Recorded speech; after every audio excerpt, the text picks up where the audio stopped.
တော့လှမလားပြူပြမွေးတဲ့ကျွာလှလားမလားဘူးလားနောက်ကိုကြည့်လိုက်ပါဦးပြူပြမွေးတာဘယ်နှယောက်ရှိတော့ဟာ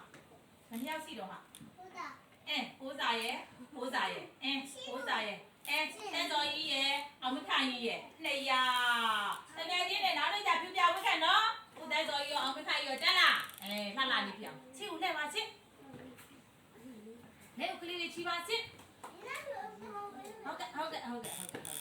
ကဲစင်းသေးပြပါလီလားချစ်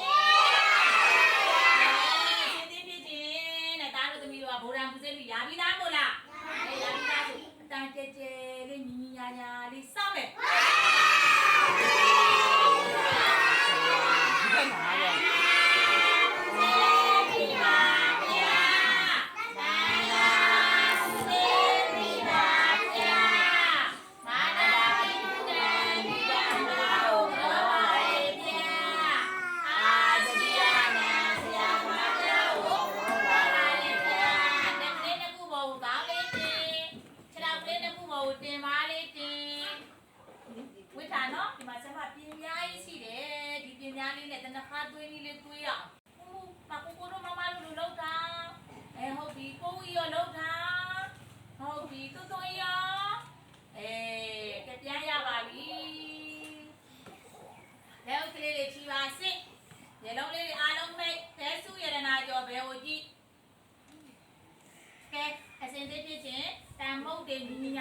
စ